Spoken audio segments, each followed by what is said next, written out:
Nous avons 5 mondes sataniques. Nous avons un monde qu'on appelle monde chromanium, où il y a le monde cimetière, topekindoka cimetière.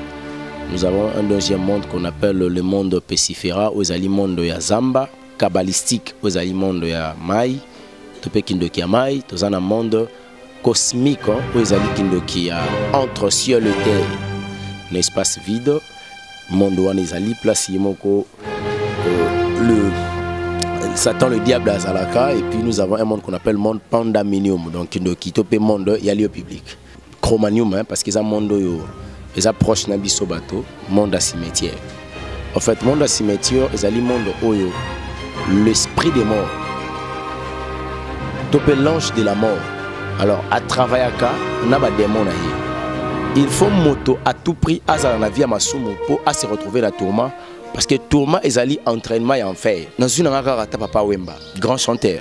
Tant à Koufi, dans mon abat Loba et Liko, il y a musique africaine et Koué. Heureuse de vous retrouver nombreux dans Raziel Télévision. Nous sommes là encore aujourd'hui dans ces nouveaux numéros. Nous allons parler avec l'homme de Dieu. Moi, votre servante, Servadi Bouana, je suis là toujours pour vous. Hein. Tout ça, la misala malam pour binobo sepelak. Alors, je demanderai de s'abonner, abonnez-vous massivement dans Raziel TV pour ne rien rater. Hein? Pour vous rater l'autre côté. Alors partagez les liens comme il faut. Pour derrière la caméra, je salue l'ingénieur Trésor Mvidi. Je ne peux plus tarder. Aujourd'hui, nous allons parler de 5 mondes sataniques. On va bien à la deuxième monde. 5 mondes sataniques. Mais nous n'allons pas terminer tout aujourd'hui. Nous allons le monde moko. Et après, nous allons sous bolanda sarabino ke awa bozo ka stylo bozo papier botier parce que bozo na enseignement. Tout justement, na osenga ingénieur azolo so plateau na biso mobimba. Vous allez découvrir l'invité. Voilà, l'invité est là. Nous allons saluer. Bonjour papa El. Bonjour ça va dire. Ah, to bandana lo sambo. Prions papa. Éternel Dieu, merci Jésus-Christ de Nazareth, le roi du Congo, mon maître, le roi du monde entier, pour cette opportunité que tu nous as donnée, Père, au permettre un moment au Tozala, Père éternel, grand Dieu devant ton peuple, pour donner ce que tu nous as donné, comme tu as déclaré, donner gratuitement, de la manière dont vous avez aussi reçu gratuitement. Lorsque le cher Saint-Esprit soit au centre de cette émission, afin que la communication soit paisible par le nom puissant de Jésus-Christ, et nous avons ainsi prié. Amen. Amen. Nous commençons directement, papa. Toujours sur les 5 mondes sataniques. Mais aujourd'hui, mais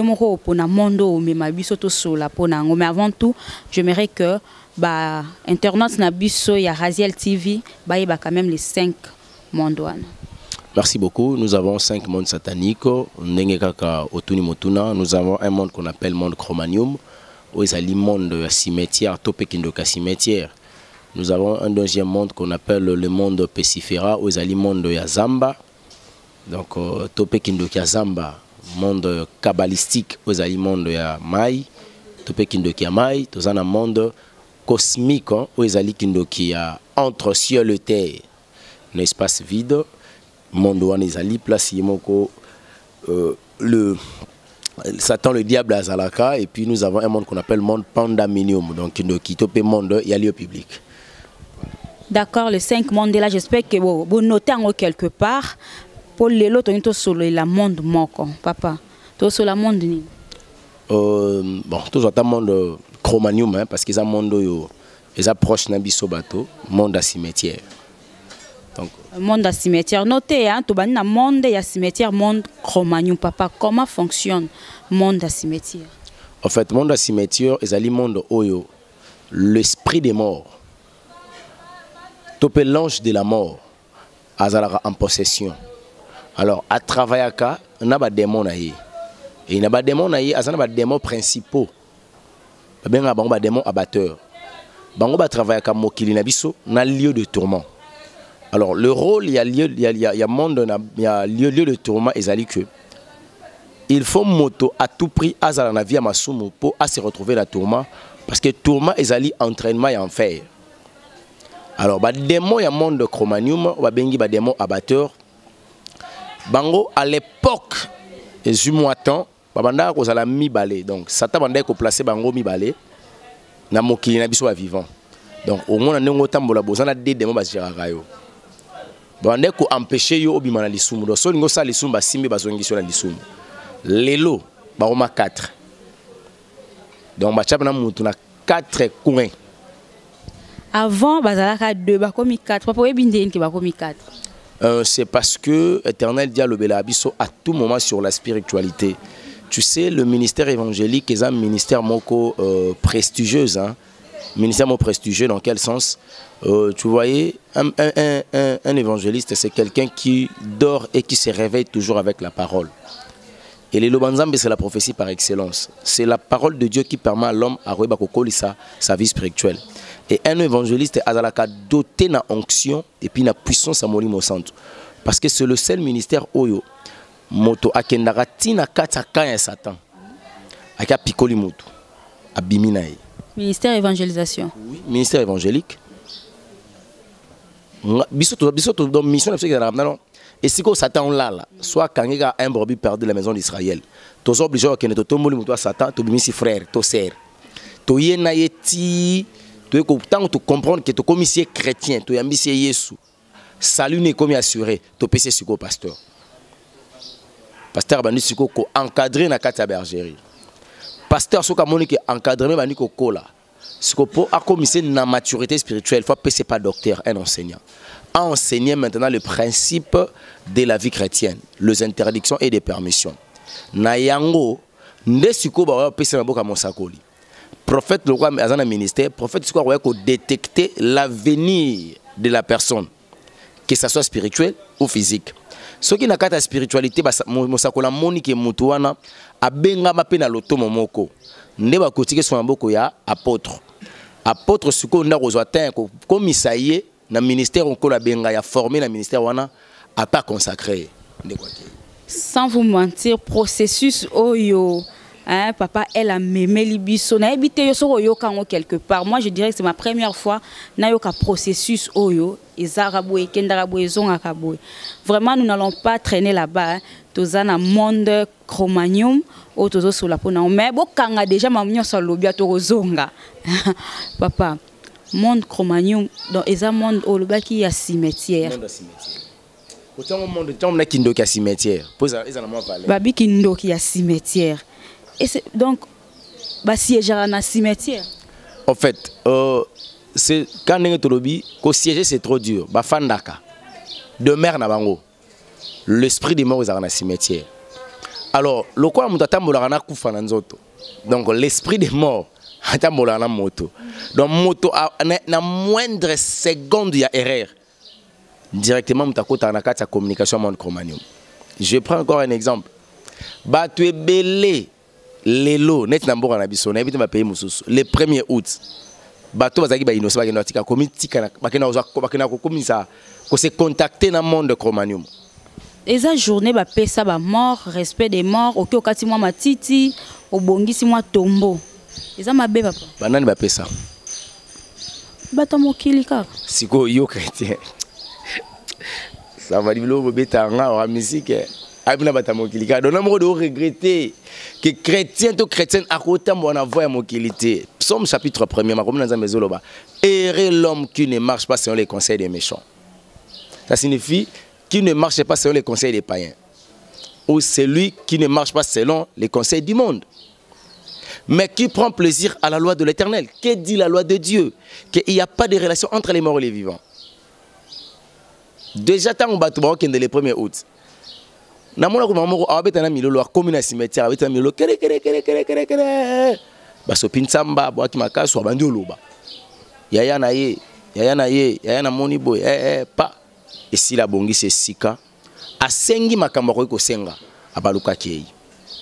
Or mama yebite ke makambo nazo sala je suis déjà dans le monde qu'on appelle monde Cro-Magnon.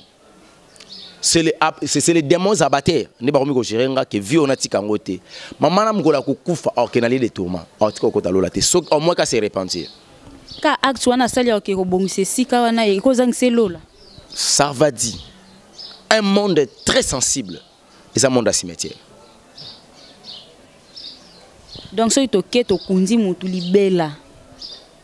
Bible zolo baboé, vaut mieux un chien vivant qu'un lion mort. Ce qui cause à kufa zangi valeur, pour ça kufi. Bako pesa tina, namboa sana bomoy. Tu peux imaginer.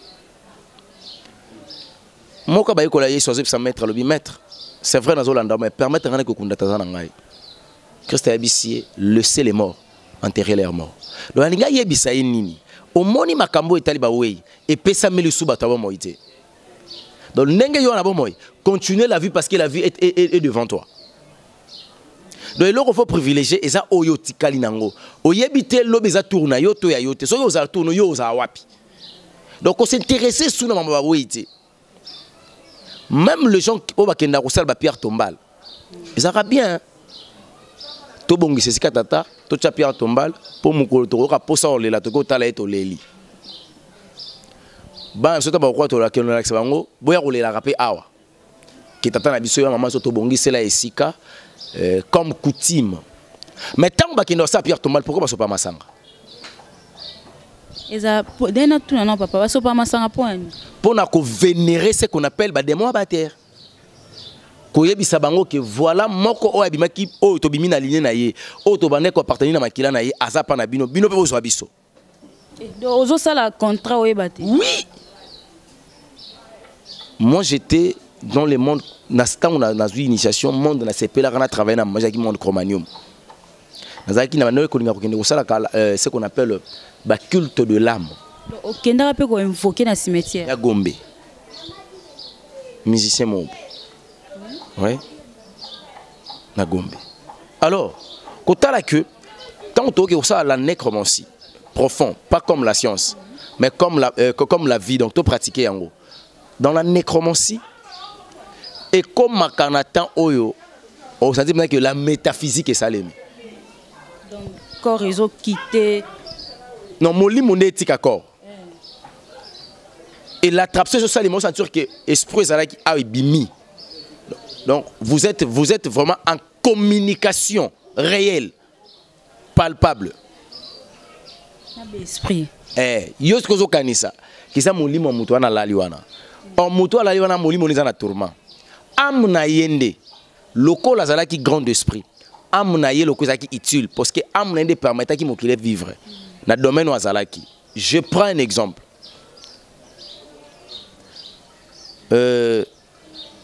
Dans une angaka Papa Wemba, grand chanteur. Tant à Koufi, dans mon abat Moussouba Loba et Liko, il y a musique africaine et quoi. C'est parce que à travailler qui. So bi papa m'a musiqueité, c'est que yondo zaki na problème litoi. Alors, c'était dans l'âme, c'était pas dans son esprit. Son esprit c'est là qu'il a un blocage. Parce qu'il servait, il adorait le diable à travers la musique. Parce que la musique, en réalité, est salimaka pour adorer Nzambe. Alors, ce qui est comme yemba, li banda ya adorer Nzambe, ba ko adorer Satan. Et là, Satan lukaka ba sala na lola, ba adorer yedo ba yembe la payer. Yango mona boya ko yembe la Nzambe, adoration katanaka. Alors, tellement qu'il adorait Satan, aux aigues niveau âme, son esprit est déjà bloqué. Tant a koufi automatiquement, son esprit va battre bazion ba kenango tina kacho, ba kenango na lieu de tourment. Na lieu de tourment, ils ont ce qu'on appelle séjour des morts, na couloir à séjour des morts. Couloir, na séjour des morts. Donc, on comprend bien. Ils ont batu oyo, bazar na couloir à séjour des morts. Non ba kotisi bango na ba cellule T.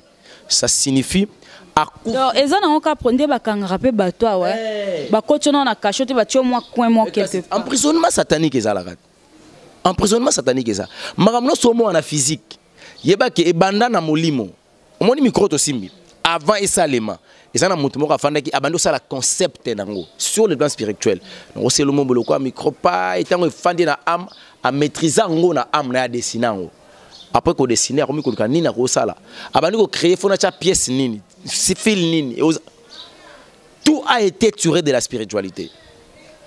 Sommes nous avons négligé la spiritualité positive parce qu'à un chrétien, c'est un inconscient, un animal. Alors, tant qu'on va prendre par exemple, dès qu'on a joué exemple dans le but que Zabongo, les exemples, salut que vieux, n'a qu'à invoquer. tant m'a dit ko benga ye no benga na ba combo d'honneur oyo abandaki ko exercer nango na musique pa le démon on va ko servir intelligence musicale na ye ba ko zo effigie na ye image na ye balatiango ba ye ba bimelinga. Moi j'en crois que père yona bimi. Oh molimo papa et ana ngona kata moto na kata tourma bazo bete fimbu ba on maltraité. Tango aye ba demona ye abandolo balo ko aye ba tik na ye e oza ko aye ba geste na ye atuningo lingini na expliquer makam na lingi voix na lingi style na ye na lingi bu après singa pe condition que ndé sala bo au monabo soit zwa nyamamo boye azarolwa likeli moni so l'équipe bakota basamba la ba ebiso ke non zoe ba pession ya mango so ka ko meli vone komi bongo soit ba ebisa en tout cas luke be moko kusena ye mais be wana arozala habiter l'espace sirène en comme kat na yo à partir sirène wana ndo banozala na capacité ya ko yemba pe ko séduire à travers la voix musicale. Oh tango recevoir yango aussi ba pratique wana o mettre en pratique bandi ko vivre soko zo yemba bato ando mona te ya sa mystique et puis quand soko yemba il peut so pongi ayemba le roi ndeke Pape Jean-Paul Dakufa na souci voix na parce que voix na yemba na chorale Vatican te boye na boye. Or la personne ba kende ko sala nécromancie na corps il y a grand esprit mo kenda dans la politique idem pendant matin na ramoko politique na ko invoquer par exemple Kondo Mobutu.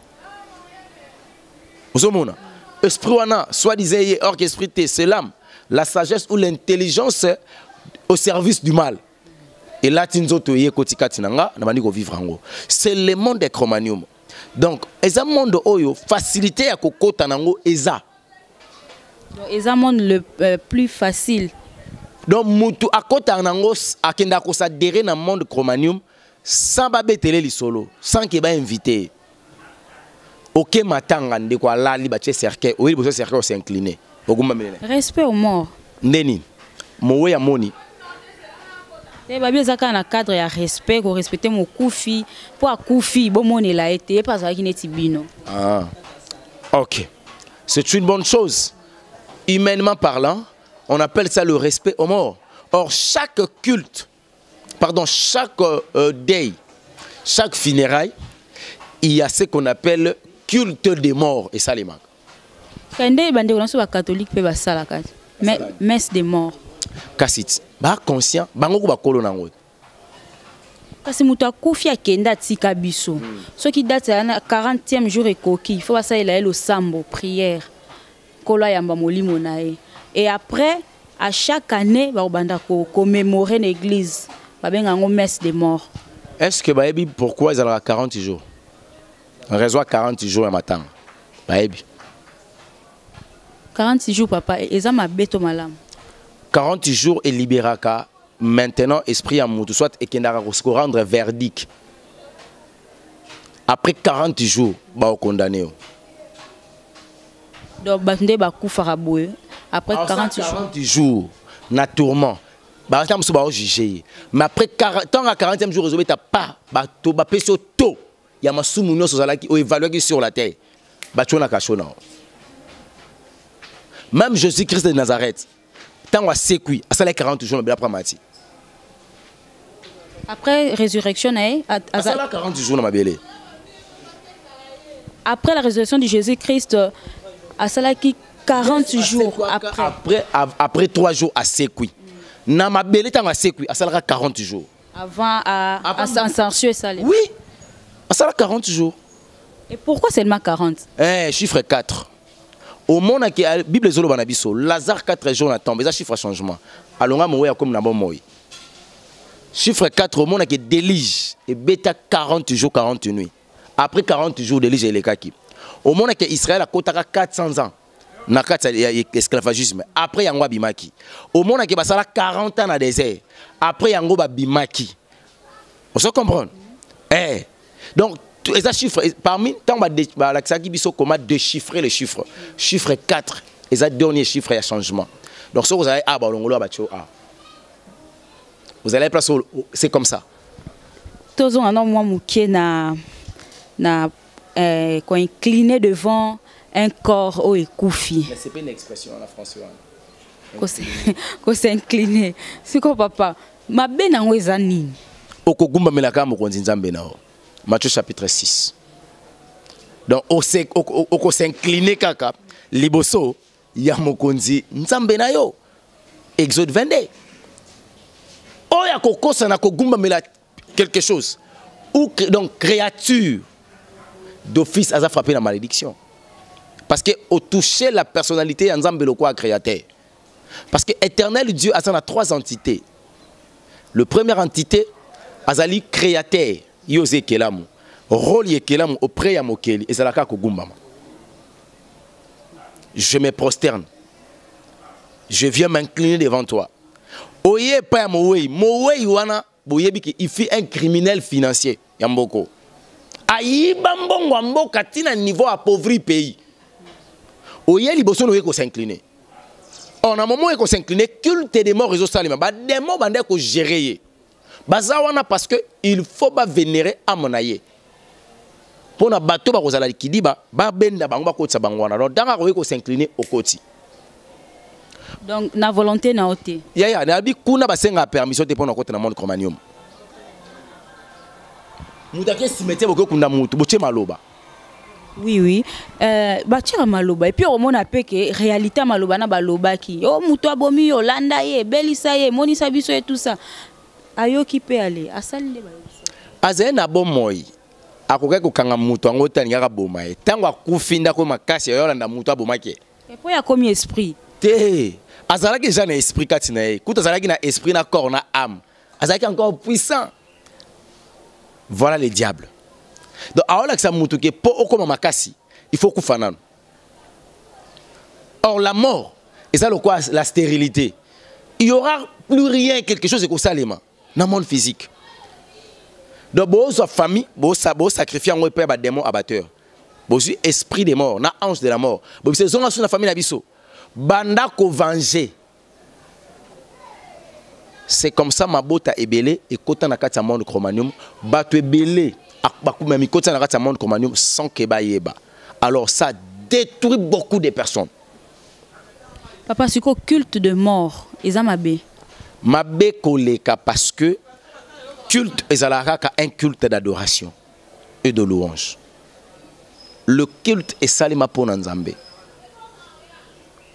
Est-ce que ça a une méthode moko mutu avant quand on est dans cimetière ake kokunda ako ça la prière ou bien quand ta cimetière ka boité? Na comprendre question té. Je disais ceci. Boké kokunda. Ndé bat bazala kuna. Ndé je expliquer biso qu'il y a des démons à monde cromanium bazala na bazo contrôler.